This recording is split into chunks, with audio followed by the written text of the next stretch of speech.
What happens when a warrior becomes so feared that his enemies destroy themselves before he even draws his sword?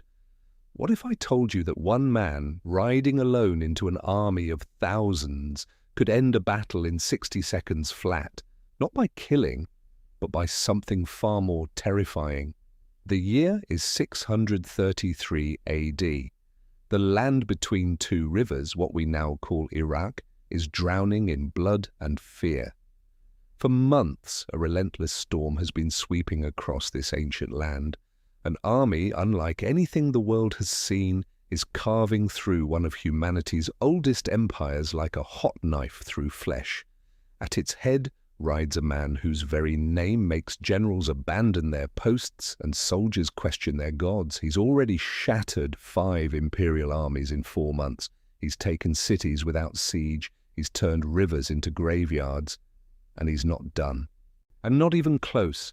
By this point in the campaign, the situation looks almost unreal. The frontier defenses of the once mighty empire have crumbled. The great trading city that controlled the western approaches, taken through diplomacy, not bloodshed, a calculated move that proved this commander wasn't just a destroyer, he was a chess player, the fortress of the rivers, broken when his archers proved that hiding behind walls meant nothing when every head that appeared above the battlements caught an arrow through the eye. Now this unstoppable force controls the main highway running along the great river. The imperial capital to the north is in full panic. The young emperor is sending desperate messages eastward, begging the distant provinces for fresh troops, but raising armies takes time. Time that's running out faster than water through open fingers. But here's where things get complicated. See, war isn't just about the enemy in front of you. It's about the threats lurking in your blind spots. And while this commander was preparing to march north toward the glittering prize of the imperial capital, whispers began reaching his tent. Troubling whispers, the kind that make experienced generals lose sleep. Out in the desert, that vast, merciless expanse stretching westward into Arabia, something was stirring. The remnants of the defeated frontier garrisons weren't just licking their wounds, they were regrouping, and they weren't alone. Joining them were the desert tribes, fierce warriors who knew the sands like they knew their own children's faces. These weren't just any tribes either. And these were the same clans who had fought and lost in the earlier battles. They remembered their dead, they remembered their shame, and they wanted blood. They were gathering at an oasis, a strategic jewel sitting right where the desert met the fertile lands, a place famous for its palm groves, its fresh water, and, strangely enough, a fortified monastery that had stood there for generations. They called it the Spring of Dates, and whoever controlled it controlled the gateway between two worlds. Now, imagine you're this commander, you've got momentum, the capital is practically calling your name. Every instinct tells you to push forward, to strike while the iron is hot. But behind you, building like a thundercloud, is an army that could cut your supply lines, trap you between two forces, turn your greatest victory into your final defeat. And what do? For this particular commander, the choice was obvious. You don't leave a knife at your back. You turn around, you deal with it. Then you keep moving. So the army swung west, back into the desert that had forged them, back toward the spring. The oasis wasn't just some watering hole in the sand. It was a genuine settlement, fortified and garrisoned by imperial heavy infantry under a Persian officer who'd survived enough battles to know when to fight and when to wait. But the real power at the oasis wasn't Persian, it was Arab. The tribal coalition was led by a chieftain whose name was whispered with respect across the desert.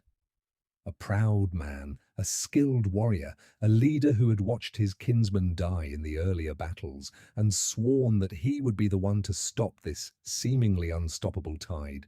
Or he was burning with the kind of hatred that clouds judgment, the kind that turns strategy into ego. When scouts reported that the Muslim army was days away, something fascinating happened. The Persian commander started organizing his troops for a standard defensive engagement.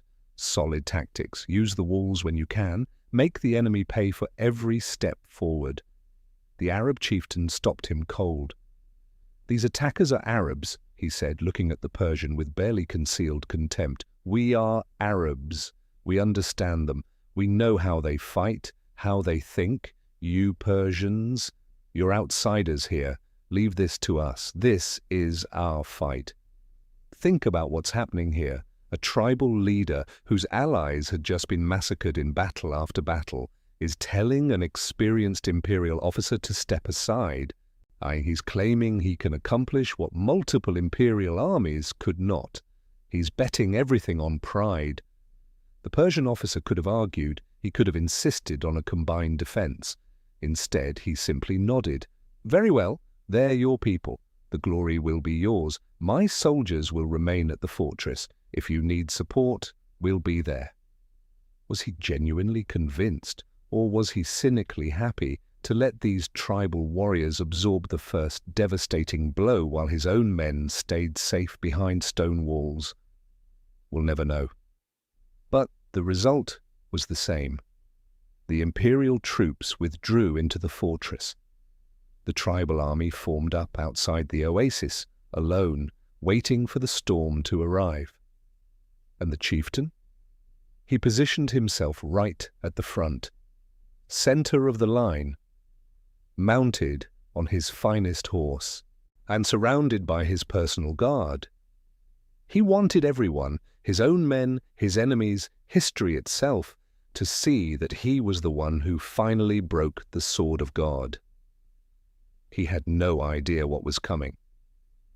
The Muslim army arrived in the middle of 633 AD, dust rising behind them, thousands of hardened warriors who had tasted nothing but victory for months. At their head, surveying the battlefield with eyes that missed nothing, rode their commander. He took in the scene instantly. The tribal army drawn up for battle, the Persian regulars nowhere in sight. And there, at the center, sitting proud and exposed, was the enemy leader, practically posing for a portrait. In the old ways of desert warfare, battles often started with champions. Two great warriors would ride out between the armies, exchange challenges, fight to the death. It was a way of testing courage, of letting the gods decide the outcome before the slaughter began. The chieftain was probably expecting exactly this, a formal challenge, a duel for the ages, a chance to kill the legendary commander in single combat and become a legend himself. What happened next was something no one expected. There was no order for a general advance, no call for the archers to step forward, no champion dispatched to issue a challenge. The commander simply spurred his horse forward. Alone, he rode straight at the center of the enemy line, straight at the chieftain, full gallop, no hesitation. It happened so fast that the bodyguards couldn't react. The chieftain himself barely had time to register what was happening. One moment he was sitting proud on his horse, or the next moment the most dangerous warrior in the world was right on top of him. And here's where the story becomes almost impossible to believe, except that multiple historical sources confirm it happened exactly this way. The commander didn't draw his sword. He didn't need to. He reached over, grabbed the chieftain by his armor, and physically ripped him off his horse, like a predator snatching prey. The struggling, thrashing leader, this proud warrior who thought he would stop an empire, was dragged across the commander's saddle like a sack of grain. 60 seconds, maybe less. That's all it took. By the time the commander dumped his captive at the feet of his own guards and turned to face the enemy army, the battle was already over. Think about what those tribal warriors just witnessed.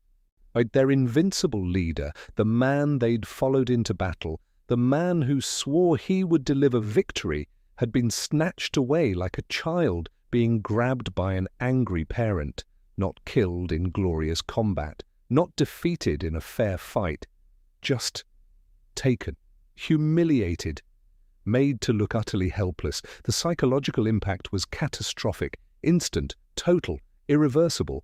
Panic rippled through the tribal ranks like a shockwave. Men who had been ready to fight and die moments earlier suddenly wanted nothing more than to be somewhere, anywhere else. The formation dissolved, the coalition shattered. They turned and ran in complete disorder before the main Muslim army had even drawn their swords. The pursuit was merciless. Hundreds were cut down, hundreds more were captured. An entire army evaporated like morning mist. And inside the fortress, the Persian commander watched from the walls in absolute horror. He had expected hours of combat. He had expected to send his troops in at the critical moment to claim a share of the glory. Instead, he watched the tribal army disappear in minutes. His nerve broke. His soldiers' nerve broke. They abandoned the outer walls and retreated into the innermost part of the fortress, hoping the stone would protect them from the nightmare approaching their gates. It didn't. The siege was short. There was no help coming. They were isolated in the deep desert, cut off from an empire that was itself bleeding from a dozen wounds. The psychological weight of what they had witnessed, that impossible display of individual warrior supremacy, crushed whatever fighting spirit remained. Within days, the gates opened, the garrison surrendered, and justice came swift. The tribal chieftain, the proud man who had demanded glory for himself, was brought before the conqueror. He had taken up arms against the new order after his kinsman had already been defeated and given terms. His death was not a battlefield necessity, it was a message. The Persian prisoners were taken into custody, the oasis was secured. But as the soldiers explored the fortress, they stumbled upon something unexpected, something that had nothing to do with war. Deep inside the fortified complex was a large monastery. When the soldiers approached, they found the doors locked from the inside. When they broke through, they discovered a scene from another world entirely.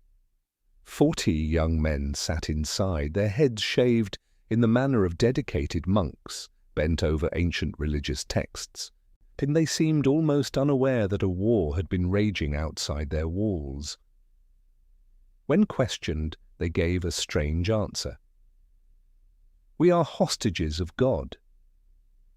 They meant they had dedicated their lives to religious seclusion, to study, to contemplation. They had locked themselves away from the violence of the world and focused on the eternal. The commander ordered them treated well. They were taken back to the heartland of the new state, brought into a society that was just beginning to find its shape. To modern eyes, this might seem harsh, uprooting men from their chosen lives. But what happened next tells a different story. These young captives and their children integrated into their new world. Many embraced Islam. They brought their learning, their discipline, their intellectual traditions with them. And from their descendants came some of the most brilliant minds in Islamic civilization.